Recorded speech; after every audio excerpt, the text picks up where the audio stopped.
Hello everyone. आज हम start करने वाले हैं अपना हंगेरियन मेथड की सीरीज़ का 5th क्वेश्चन। आपके सामने जो ये है लिखा हुआ है, solve the following assignment problem. इसमें भी हमें क्या निकालना है, असाइनमेंट निकालना है, ऑप्टिमल असाइनमेंट और मिनिमम कॉस्ट को फाइंड करना है। तो इसका फर्स्ट स्टेप को वैसे ही करना है जैसे हमने लास्ट 4 क्वेश्चंस में करा है, वैसे ही इस क्वेश्चन को करना है। हमें इस क्वेश्चन में पहले क्या करना है, सबसे मिनिमम एलिमेंट को देखना है रोज में और कॉलम में।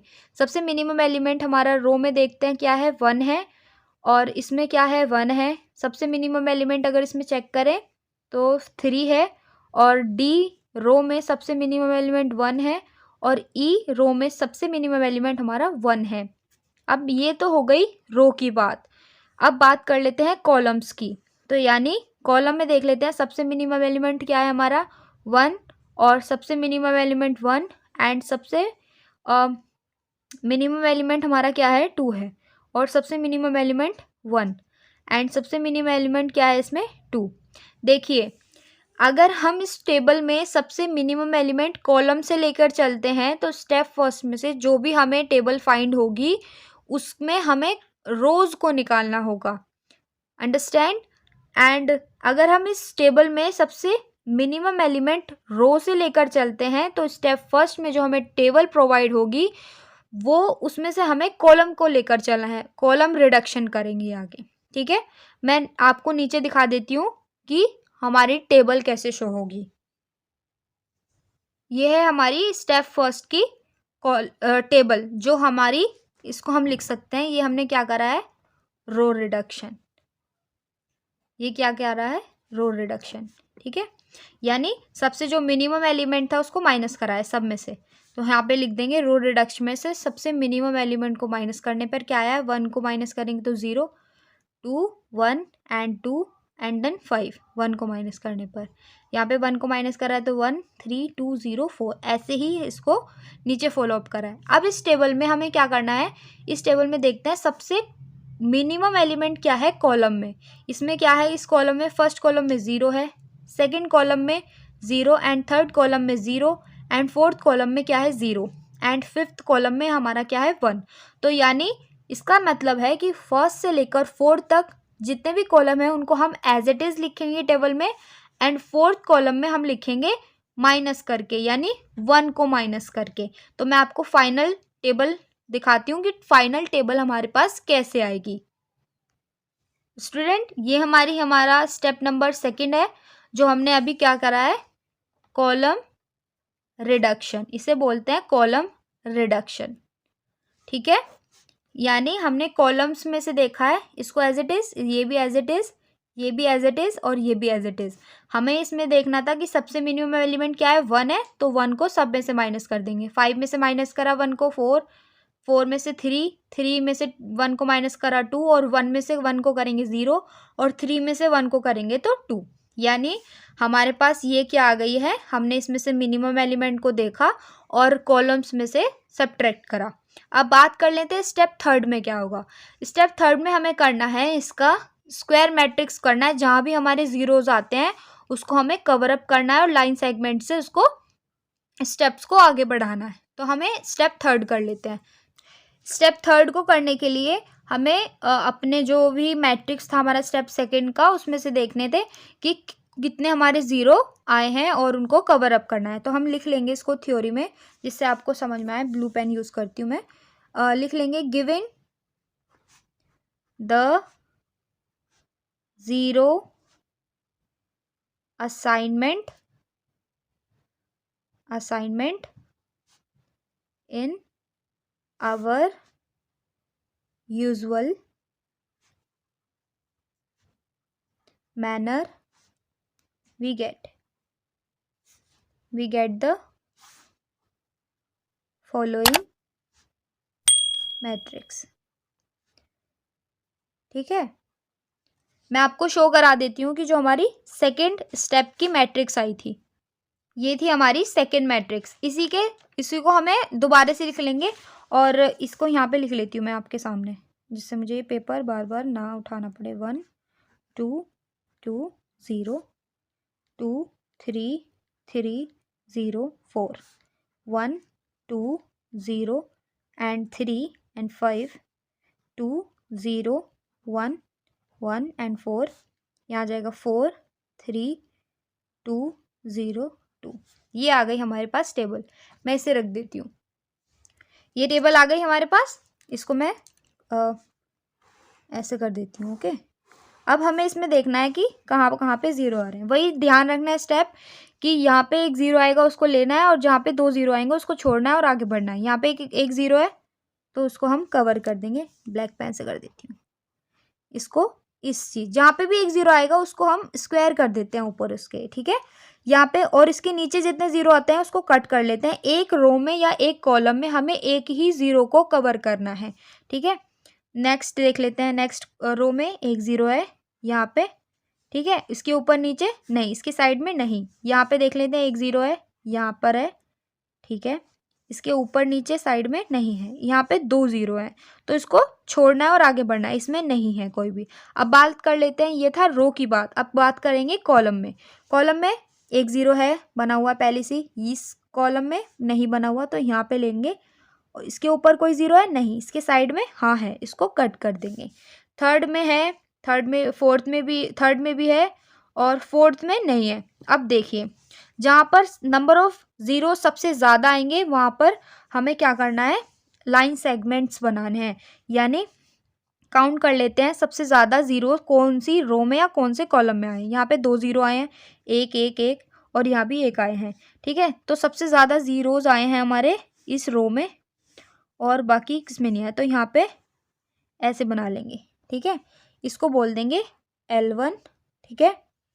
इसको बोल देंगे, इसको बोलेंगे L2, ठीक है। ये हो गया। और इनको कवर करने के लिए आप कॉलम्स में भी खींच सकते हैं और रो में भी खींच सकते हैं, आपकी चॉइस है। मैंने इसको रो में खींच दिया है। इसको बोल देंगे L3 और इसे बोल देंगे L4। हमारे अधिकतर सारे ज़ीरोज़ कवर हो चुके हैं और जो हमारे इस लाइन से बचे हैं, जो बचे हैं सेगमेंट लाइन से बचे हैं, जो लाइन कवर नहीं कर पाई उन एलिमेंट्स को, उसमें से हमें छांटना है कि सबसे छोटा एलिमेंट कौन सा है। तो सबसे छोटा एलिमेंट हमारा 1 है, तो उसमें से देखते हैं जो हमारे बचे हुए एलिमेंट हैं उसमें से हमें क्या करना है, उनको माइनस करना है। और जिन पर हमारा लाइन सेगमेंट हुआ है, 1 लाइन सेगमेंट हुआ है, उसमें से हमें क्या करना है, उनको एज इट इज़ लिखा रहने। अगर 2 है तो 2 ही लिखा रहने देंगे। और जहाँ पर डबल सेगमेंट हुआ है, लाइन का डबल सेगमेंट हुआ है, वहाँ पर उस संख्या में अगर मान लीजिए 2 है उस लाइन सेगमेंट के नीचे ऐसे, तो वहाँ पर हमें क्या करना है, ऐड करना है उस मिनिमम एलिमेंट को। आपको आई होप समझ में आ गया होगा, ठीक है। मैं इसको साइड कर देती हूँ, ये आपके काम की नहीं है, ठीक है। मैं आपको जो बताया वो आपको यहाँ पे ध्यान रखना है, ठीक है। अब चेक कर लेते हैं कि सबसे मिनिमम एलिमेंट क्या है, 1 है। तो देखिए यहाँ पर इसको 0 को एज इट इज़ लिखा रहने देंगे। 2 में से माइनस कर देंगे, 1 में से 1 को माइनस कर देंगे, 2 में से 1 को माइनस करेंगे और 4 में से 1 को माइनस करेंगे। बट देखिए यहाँ पे 2 पे लाइन डबल है, यहाँ पे 1 है, ये 1 लिखा हूँ, यहाँ पे 2 पे और 1 पे, यहाँ पे 2, इन दोनों तीनों पे लाइन का डबल सेगमेंट है। तो यहाँ पर उस संख्या को क्या करेंगे, ऐड करेंगे, यानी 1 को ऐड कर देंगे। मैं आपको टेबल बना देती हूँ। यहाँ पे हमारी फाइनल टेबल क्या आएगी, इस टेबल में ऐसे बना लेते हैं। देखिए यहाँ पर आ जाएगा हमारा 0, यहाँ पे 1 आ जाएगा, यहाँ 0 आ जाएगा, यहाँ पे 1 आ जाएगा और यहाँ 3 आ जाएगा। यहाँ पे ऐड करना है क्योंकि डबल सेगमेंट है, तो यहाँ आ जाएगा 2। ये इसको एज इट इज़, ये भी एज इट इज़, ये एज इट इज़, ये एज इट इज़। यहाँ पे डबल सेगमेंट है, इसको ऐड करेंगे, यहाँ पे आ जाएगा 3, इसको एज इट इज़, इसको एज इट इज़, इसको एज इट इज़, इसको एज इट इज़। यहाँ डबल सेगमेंट है तो यहाँ पे 3 आ जाएगा, यहाँ पे इसको एज इट इज़, इसको एज इट इज़, इसको एज इट इज़ और इसको एज इट इज़। यहाँ पे डबल सेगमेंट है नहीं है, यहाँ सिंगल है, तो यहाँ पे इसको एज इट इज़ लिखेंगे। यहाँ पे कोई भी सेगमेंट है, ना तो सिंगल है और ना ही डबल है, तो यहाँ पे माइनस होगा। यानी 4 में से सबसे मिनिमम एलिमेंट क्या था हमारा, 1, उसको माइनस करेंगे तो क्या आएगा, 3। यहाँ पे क्या आएगा, 4, यहाँ पे आएगा 3 और यहाँ पे आएगा 1। देखिए तो ये हमारी क्या थी, फाइनल टेबल। तो ठीक है, अब इसमें से फिर चेक करना है हमें। यहाँ पे देखना है कि जब तक हमें इस स्टेप्स को फॉलो करना है, ये हमारा स्टेप 4 है। इन स्टेप को जब तक आगे बढ़ाना है जब तक हमारी एक रो या एक कॉलम में एक एक ज़ीरो ना आ जाए। मान लीजिए यहाँ पे 0 है, तो इसके कॉलम में नहीं होना चाहिए, इसके रो में तो है, ठीक है। वही यहाँ पे देखते हैं। देखिए यहाँ पे 2 है, यहाँ 1 है, तो उसको कवर कर लेंगे, ठीक है। ऊपर नीचे नहीं है, यहाँ पे 1 0 है, इसको कवर कर लेंगे। इसके ऊपर नीचे है, इसको कट कर देंगे। नेक्स्ट में 2 है, इसमें 1 है, इसको कवर कर लेंगे, और इसके ऊपर है उसको कट कर देंगे। अब बात कर लेते हैं कॉलम की। कॉलम में 1 0 है, ठीक है, यहाँ पर है 1 0, यहाँ पर है, इसके साइड में है, हाँ इसको काट देंगे। यहाँ पे नहीं है, यहाँ पे फुल है, यहाँ पे नहीं है। अब तो लिख देंगे इसको, आपको अगर अच्छी तरीके से समझ में आए तो उसको थ्योरी में लिख देते हैं, मार्क्स अच्छे मिलते हैं। तो लिख देंगे सिंस हम जानते हैं कि जो हमारी रो है, यानी रो, इसको नाम देते हैं, हमारे क्वेश्चन में नाम दिया गया है A B C D E, और यहाँ पे दिया गया है first, second column, third column and fourth column and fifth column. Understood. यहाँ पे यानी हमारी रो नंबर 5, रो नंबर 5 कौन सी है, ये वाली, ये वाला 5th कॉलम, ठीक है। Row 5 and column 5 have no assignment. मैं लिख दिया इसलिए कि आपको समझ में आ जाएगा। So we proceed to the next segment, ठीक है। ये मैंने लिख दिया जिससे आपको समझ में आ जाए। आई होप समझ में आ रहा होगा आपको स्टेप। फिर से हम स्टेप यही फॉलो करेंगे। स्टेप आ जाएगा हमारा 5th। अंडरस्टूड। अब हमें इस टेबल को देखना है, ठीक है। यहाँ पे हम बना लेते हैं। सबसे नंबर ऑफ 0 कहाँ पे है हमारे, नंबर ऑफ 0 हमारे सबसे ज़्यादा 1 2, इसमें 2 है, 1 है, इसमें 2 है, इसमें 1 2 1, सबसे ज़्यादा हम कोई से भी ले सकते हैं। तो यहाँ पे लिख लिया हमने 1, ठीक है। या हम इसे नहीं लेते हैं, इस वाले को नहीं लेंगे, ठीक है, इस वाले को नहीं लेंगे। हम क्या करते हैं, इन दोनों 0 को कवर कर लेंगे। जैसे यहाँ पे बना देते हैं, एक बनाएंगे L1, ठीक है, और एक यहाँ पे बना देते हैं L2, 2 0 कवर हो गए, और इन सबको ऐसे बना देंगे L3 और एक L4। आई होप समझ में आ गया होगा। ये वाली नहीं है, ये लाइन सेगमेंट नहीं है, यहाँ सिंगल है, ये भी ऐसे कॉलम में, ठीक है। थोड़ा आई होप थोड़ा समझ में आ जाए आपको, यहाँ पे थोड़ा मिल गया ये, सॉरी फॉर दैट, ठीक है। मैं नेक्स्ट टेबल आपके लिए बना देती हूँ। नेक्स्ट टेबल में यहाँ पे क्या बनेगा, अब देखिए सबसे मिनिमम एलिमेंट हमारा क्या है, यहाँ पे सबसे मिनिमम एलिमेंट हमें शो हो रहा है यहाँ पे 1, यहाँ 1, यहाँ पे 1, सबसे मिनिमम एलिमेंट 1 है। तो देखिए जहाँ डबल सेगमेंट आएगा वहाँ पे हमें ऐड करना है, जहाँ सिंगल सेगमेंट आएगा उसको एज इट इज़ लिखना है, सेम टू सेम लिखना है उसको। और जहाँ पे लाइन नहीं आएगी, जहाँ लाइन नहीं आएगी वहाँ पे हमें माइनस करके लिखना है, घटाना है उसको, ठीक है। समझ में आ रहा होगा आपको ये, ठीक है, ये नहीं करना आपको। अब देखिए यहाँ पे हमारी फाइनल टेबल क्या बन के आएगी,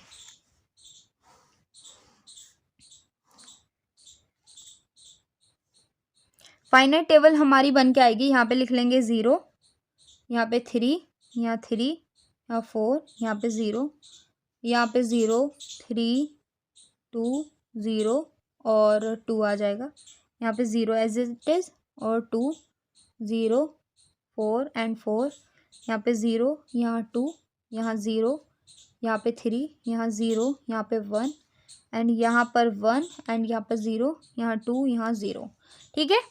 ये थी हमारी इसकी फाइनल टेबल, ठीक है। जो भी हमारा बचा हुआ था लाइन सेगमेंट से उसको हमने माइनस कर दिया और ऐड कर दिया। जहाँ डबल सेगमेंट है वहाँ पे ऐड कर दिया, जहाँ सिंगल है उसको एज इट इज़ लिखा, और जहाँ पर नहीं था लाइन सेगमेंट वहाँ पे हमने माइनस करा है। तो ये हमारी फाइनल टेबल आ गई। अब हमें देखना है कि यहाँ पर हमें सेगमेंट मिलता है, असाइनमेंट मिलता है या नहीं मिलता। देखिए यहाँ पे 3 0 है तो हमें इसमें नहीं लेना, यहाँ पे 1 0 है इसको ले लेंगे यहाँ पर, ठीक है। और ऊपर वाले को कट कर देंगे, नीचे वाले को भी कट कर देंगे। यहाँ पे 1 0 है इसको ले लेंगे, ठीक है, ऊपर वाले को कट कर देंगे, ठीक है।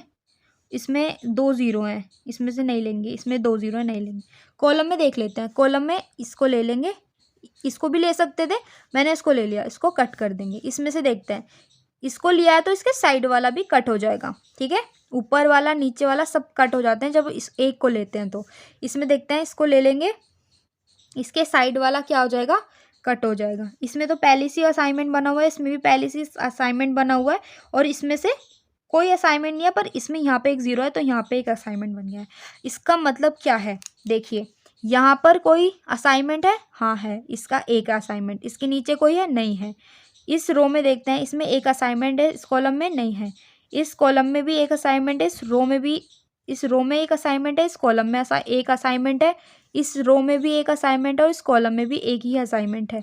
And last but not a least, row number हमारी ई में, यहाँ पे A B C D E में एक ही असाइनमेंट है, और इस कॉलम में भी एक ही असाइनमेंट है। यहाँ पे 1 2 3 4 एंड 5।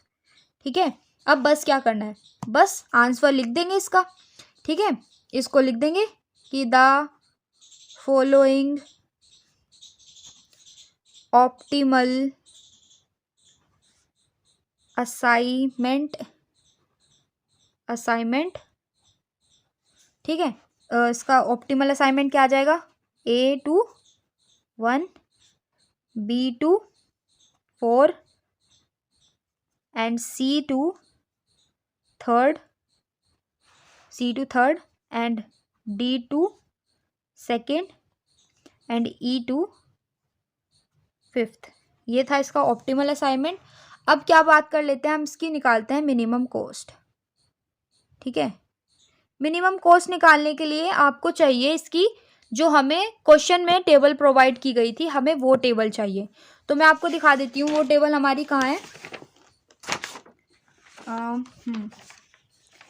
ये टेबल है हमारी, ये वाली टेबल है, ये वाली। इस टेबल से हम क्या करेंगे, मिनिमम कॉस्ट फाइंड करेंगे। ओके, जैसे कि देखिए यहाँ पे हमारा क्या है, ये ऑप्टिमल A1 है, तो यहाँ पे देखते हैं A1 में क्या लिखा है 1, तो हम इसको यहाँ पे लिख लेंगे 1, प्लस का साइन लगाएंगे। यहाँ पे क्या है V4, यहाँ देखते हैं फाइनल टेबल में B4 की वैल्यू क्या है 1, तो यहाँ पे 1 लिखेंगे।